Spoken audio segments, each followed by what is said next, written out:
Good morning, જય શ્રી કૃષ્ણ. અત્યારે જો વરસાદ જેવું વાતાવરણ થઈ ગયું છે. થોડુંક આવ્યો તો વરસાદ, પાછો નથી, પણ પાછી અત્યારે બપોરે ગરમી પકડાઈ ગઈ છે. અને અમે હવે જો ગામડે જવાના છીએ, એટલે ગામડે જવા માટેનો હરખ જ એટલો છે કે કેમ કે કાઠિયાવાડમાં વધારે સાતમ આઠમનો મહિમા હોય છે, એટલે બધા સાતમ આઠમમાં ત્યાં મળીએ. અને અમે પિયરમાં પણ હું જવાની છું, મમ્મીના ઘરે પણ પહેલાં જવાના છીએ સાસરે, ત્યાં 2 દિવસ રોકાઈ પછી જવાની છું. ગામડે જવાની ફૂલ તૈયારીમાં છીએ. જે થેલા ભરાઈ ગયા છે, ભાવિનનું બેગ તૈયાર થઈ ગયું છે, આ બીજું બેગ છે ને મારા 2 બેગ. ભાવિન માટે ચા બનાવ્યો છે અને મારા માટે મેંગો મિલ્ક શેક બનાવ્યું છે. આ બધું શાકભાજી ફેક્ટરીએ લઈ જવા માટે આવી ગયું છે. એટલી બધી દવા, ભાવિની દવા તો જો એવી કલરની છે. મસ્ત કલરવાળી છે. જરાક તાવ આવી ગયો તો એટલે આ બધી દવા આવી છે. થેલા લેવાઈ ગયા છે. બસ અમારો ટાઈમ થઈ ગયો છે, નીકળી રહ્યા છે. અહીં હાઈવેથી અમે બસમાં બેસી ગયા છીએ અને હવે અમે સવારે રાજકોટ પહોંચી ગયા. આ રાજકોટનો રસ્તો છે અને ત્યાંથી અમે ધ્રોલ જવા નીકળી ગયા છીએ. અને સવારના વાગી ગયા છે 6:30 અને અમે પહોંચી ગયા ધ્રોલ. હવે ધ્રોલથી અમારું ગામ છે 18 કિલોમીટર. હવે ત્યાંથી અમે લેવા માટે આવવાના છે, તો અમે ત્યાં જવા નીકળીએ છીએ. બસ જો અમારા ગામમાં અમે પહોંચી ગયા. આ અમારું ગામ છે. આજુબાજુમાં બધા જો આ બધા ખેતરો છે. આ સરસ ગૌશાળા બનાવેલી છે અમારા ગામમાં. બહુ બધી ગાયો છે. આ અમારા ગામનું પાદર છે. આજે ચોથ છે એટલે બસ જો અહીંયા ગાય આવી ગઈ છે અને બધા ગાય પૂજવા માટે જશે. આ અમારા ગામનું અહીંયા પુસ્તકાલય છે. આ અમારા ગામના બધા મકાનો અહીંથી શરૂઆત થાય છે અને હવે અમારું ઘર જ્યાં છે એ રસ્તો અમે વળી ગયા છીએ અને બસ અમારા ઘરે હવે પહોંચી ગયા. અમે ત્યાં ગાય પૂજવા માટે ગયા છે અને અમે શેરીમાં જે ગાય હતી એનું પૂજન કરી લીધું છે.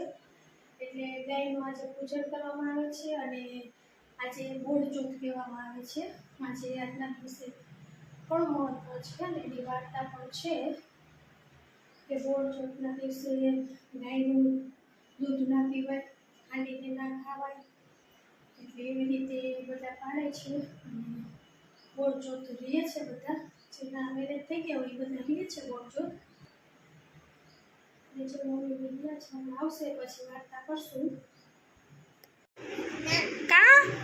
કામ તો કરવું જ જોઈએ ને, હે? આય તું કામવાળી બાઈ નથી તો આ નાની બે કામ કરે છે તો ઈ કેવા કહેવાય? હે, આ નાની બે કામ કરે તો ઈ કેવા કહેવાય? એ કામવાળા કહેવાય. આ ચોથે ને ખાટલાને નવા કપડાં પહેરાવે તે પહેરે ને, નાઈ ધોઈને. હાઈ તમારે નવા કપડાં પહેરવા પડે ને, જો આને જો તો પછી ખાટલાને પહેરાવે. તો એ શું બનાવ્યું? ચકલી જી આવો હોય. દીરાનો જી જોવો હોય. જો બતાવું બધાને, દીરાનો જી જોવો બધાય. આમ હોમવર્ક કરે હુતા જો દેખાડી. આ છે અંજીર. જો કેવા સરસ અંજીર આવેલા છે, મોટા મોટા ઘણા આવ્યા છે.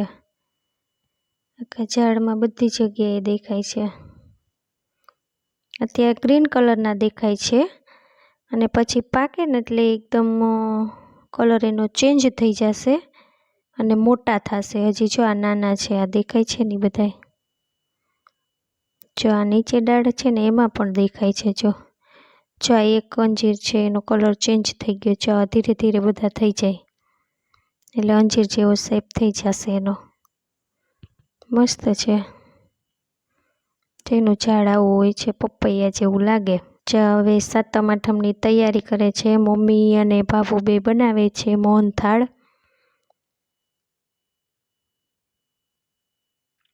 મસ્ત મસ્ત થઈ ગયો છે મોહનથાળ। બાકી તો બીજું બનાવી લીધું છે। આ શું કરે દીરા?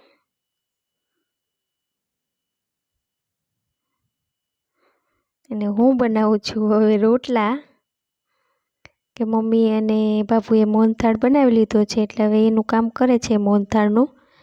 અને હું બનાવું છું રોટલા ચૂલા ઉપર। ચૂલા ઉપર રોટલા કરવાની મજા આવે હો। મસ્ત રોટલા થાય છે ને રોટલાનો સ્વાદ પણ અલગ હોય છે ચૂલા ઉપરના। એટલે ચૂલા ઉપરના રોટલા ગામડે આપણે ખાવા મળે વધારે, સિટીમાં તો કાંઈ હોય નહીં ચૂલો, એટલે ગામડે જઈએ એટલે અમે તો ચૂલા ઉપર જ રોટલા બનાવીએ।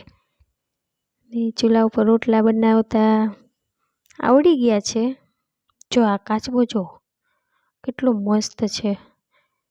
આ બાર જ જો આમ જ ફરતો હોય। આ બાજુમાં અમારા મોટા સસરા છે ને એમના ઘરે છે।